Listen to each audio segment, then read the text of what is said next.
অর্চনাদি please দেখুন একটু মন দিয়ে শুনবেন। হ্যাঁ, অনেক চেঁচামেচি হচ্ছে। আমি বলছি যে বর্তমান পরিস্থিতিতে যেভাবে আপনাদের সরকারের কুশাসন বাংলার উপরে প্রভাব ফেলেছে, যেভাবে দেনায় জর্জরিত হয়ে বাংলার ছেলেদের পরিযায়ী করে রাজ্যের যুব সমাজ শুধুমাত্র লটারি, ডিয়ার লটারি আর 28 টাকার পাউচের উপর নির্ভর করে তাদের যৌবন, তাদের ভবিষ্যৎ, তাদের জীবন হারাতে বসেছে। আজকে বাংলাকে যেভাবে খাদের কিনারে মমতা ব্যানার্জি নিয়ে গেছে, সেই জায়গায় দাঁড়িয়ে তাদের কোনো ইস্যু নেই। আর ইস্যু নেই বলে তারা একটা এরকম বিবেকানন্দর প্রেম তৃণমূলের কাছে আমাদের শুনতে হচ্ছে, দেখতে হচ্ছে রাজ্যের মানুষকে। এর চেয়ে দুর্ভাগ্য কিছু নেই। তৃণমূল হলো আসলে এই যে লক্ষ্যকণ্ঠে গীতা পাঠ বলতে গিয়ে আমাদের 1.5 লক্ষ মানুষ চলে এলো, কোনো গাড়ি ভাড়া হলো না, কোনো রাস্তায় বাস ছিল না, কোনো ট্রেন আটকানো হয়নি, কোনো রকমের আপনার টেট পরীক্ষা দিয়ে যুব সমাজের 3,80,000 মানুষকে আসতে দেওয়া হয়নি। তাও এই যে 1.5 লক্ষ মানুষ এসে নিজের থেকে স্বতঃস্ফূর্তভাবে এই করেছে, তাদের মাথা খারাপ হয়ে গেছে, ঘুম চলে গেছে। এবং সেটা চলে গেছে বলেই আজকে এই যে তৃণমূল একটা হিন্দু বিরোধী সাম্প্রদায়িক দল, তারা ভোটের কারণে নানা ধরনের ইস্যু করে। তারা আমি হিন্দু বিরোধী, রামকৃষ্ণদেব মুসলিম ধর্ম গ্রহণ করেছিল, রামকৃষ্ণদেব মুসলিম ধর্ম গ্রহণ করেছিল বললেন, উনি কি মুসলিম বললেন? হিন্দু বিরোধী না, উনি কি বললেন? বলুন, এরপর রামকৃষ্ণ পরমহংসদেবকে আপনারা বলবেন যে উনিও হিন্দু বিরোধী, যেহেতু উনি খ্রিস্ট ধর্ম গ্রহণ করেছিল উনি হিন্দু বিরোধী, তাই না? একমাত্র মোদী হচ্ছে প্রকৃত হিন্দু, বাকি সবাই হিন্দু। এটা উনি বলেননি, সৌরভ এটা উনি বলেননি তো। বসাচ্ছেন কেন মুখে? বসাচ্ছেন কেন মুখে? বসাচ্ছেন কেন? বিজেপির থেকে শিখবেন না, কিন্তু তৃণমূলের থেকেও শিখবো না। বিজেপির থেকে শিখবো না, কিন্তু তৃণমূলের থেকেও শিখবো না। আপনাদের থেকে শিখবো না, সৌরভ বাবু, আপনাদের থেকে শিখবো না, শিখবো না আপনাদের থেকে। দাঁড়ান দাঁড়ান দাঁড়ান দাঁড়ান দাঁড়ান দাঁড়ান আপনাদের থেকে শিখবো। সৌরভ বাবু, সৌরভ বাবু, সৌরভ বাবু, সৌরভ বাবু হয়ে গেছে, এনাফ দাঙ্গা হাঙ্গামা। সৌরভ বাবু, সৌরভ বাবু, এনাফ, সৌরভ বাবু, এনাফ দাঙ্গা হাঙ্গামা হয়ে গেছে, বুঝতে পেরেছি। ভিতরে কন্টেন্ট নেই, না না কন্টেন্ট নেই আপনাদের, কন্টেন্ট নেই আপনাদের, বলতে সুযোগ করে দিচ্ছেন আপনারা। আরেকটা দেখাবো, আরেকটা নমুনা। দাঁড়ান দাঁড়ান দাঁড়ান, আরেকটা নমুনা, আরেকটা নমুনা, আরেকটা নমুনা, আরে আরেকটা নমুনা, আরেকটা নমুনা। তৃণমূল কংগ্রেসের নেতা, এক মিনিট, অর্চনা দেবী, অর্চনা দেবী, আরেকটা নমুনা।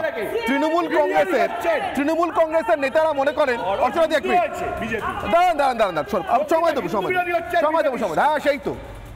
বিজেপি হিন্দু বিরোধী আর তৃণমূল কংগ্রেস হিন্দুদের পালন পোষণ করতে চায়, সেই কারণে একের পর এক হিন্দু বিরোধী, হিন্দু মনীষী বিরোধী, বাঙালি বিরোধী, দেশের মনীষী বিরোধী অবস্থান তৃণমূল কংগ্রেসের। মণিমুক্তের মতো ছড়িয়ে পড়ছে। চৈতন্যদেবের অবতার মমতা আপনাদেরকে শুনিয়েছি কিছুক্ষণ আগে, আরেকবার শোনাবো প্রয়োজন পড়লে, কিন্তু তার আগে যে কোনো মনীষী আর তৃণমূল কংগ্রেস নেতা সমান। কে বলছেন? কোথায় দাঁড়িয়ে বলছেন? এটাও আজকের দিনে তৃণমূল কংগ্রেস, আমার কেন জানি না মনে হয় তৃণমূল কংগ্রেস একটা পরশ পাথরের মতো। ব্রাত্য বসু হন, মমতা বন্দ্যোপাধ্যায় বা অভিষেক বন্দ্যোপাধ্যায় নিজেরা হন, অথবা এই পাড়ার অরিত্রের মতো নেতারা হন, বা জ্যোতির্ময় করের মতো প্রাক্তন মন্ত্রীতন্ত্রীরাই হন। পরশ পাথরের কাজটা ছিল লোহাকে সোনা করা, তৃণমূলের কাজটা উল্টো। অ্যালকেমি বিদ্যায় হয়তো উল্টোটাও সম্ভব, সোনাকে লোহা করা। আপাত দৃষ্টিতে শিক্ষিত বা রুচিবান বা চেতনা সম্পন্ন মানুষ যাকে আপনি মনে করছেন, তৃণমূলের মঞ্চে গিয়ে মুখ খুললেই আপনার ভুল ভেঙে যাবে। ভাববেন কি এতদিন কি জানতাম, কি শুনেছিলাম। দেখুন নতুন তৃণমূল নেতার নবজোয়ারের নতুন উক্তি।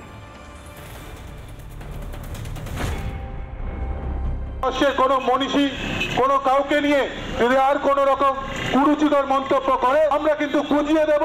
এই ক্যানিং এর বুকেও কিন্তু কিছু কিছু বিজেপি নেতৃত্ব নেতারা আছে ছোটখাটো।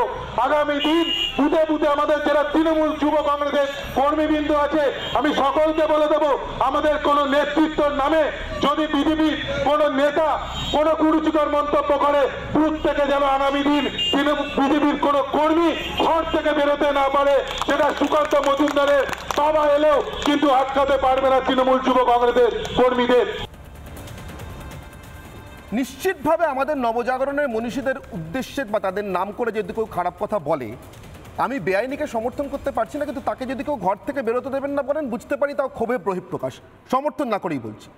কিন্তু মনীষীদের সঙ্গে তৃণমূল কংগ্রেস নেতৃত্বকে কি সমান করা চলে? বলছেন মনীষী আর তৃণমূল নেতাদের নাম করে কেউ যদি খারাপ কথা বলে, মানে মনীষী আর তৃণমূল নেতারা সমান। অর্চনাদি, এটাও এই বাংলায় দাঁড়িয়ে শুনতে হচ্ছে তৃণমূল কংগ্রেসের প্রতিবাদ দিবসের দিনে। তারা নাকি মনীষীদের ভালোবাসে। বলুন আপনি দেখেছেন তৃণমূলের এমএলএ বিশ্বজিৎ দাস তিনি মমতা ব্যানার্জির মধ্যিখানে রানী রাসমণিকে পেয়েছিলেন। একটু আগে আমার বোন কেয়া বলল যে নির্মল মাঝি তার মধ্যে মা শারদাকে পেয়েছেন। শুধু তাই নয়, আপনি দেখুন তিনি ইন্দিরা গান্ধীকে চাঁদে পাঠিয়েছেন, রাকেশ রোশনকে চাঁদে পাঠিয়েছেন, মা দুর্গাকে রেড রোডে তিনি কার্নিভাল করান। কোন উৎসবের নাম নিয়ে তিনি আর কিছু কার্নিভাল করতে পারবেন না, মা দুর্গাকে করতে পারবেন, অন্য কিছু করতে পারবেন না। তার রেস্ট্রিকশনটা ওখানে। আই রিপিট, আবার বলছি, এরপরে আপনি দেখুন স্বয়ং মমতা বন্দ্যোপাধ্যায় তিনি হলেন সবচেয়ে বড় মানুষ যিনি অপভ্রংশ করেছেন স্বয়ং রবীন্দ্রনাথকে। তিনি গানের মধ্যে অন্য শব্দ নিজে বসিয়ে বাংলার মাটি বাংলার জল করেছেন। তিনি গীতবিতানকে কবিতা বিতান করেছেন। তিনি গীতাঞ্জলিকে কথাঞ্জলি করেছেন। এইগুলো তিনি করেছেন। তিনি তার এত ঔদ্ধত্য, এত অহংকার এবং এত না, রবীন্দ্রনাথকে করার অধিকার মমতা ব্যানার্জিকে কে দিল? সৌরভবাবু ওই ছবিগুলো দেখতে পাচ্ছেন?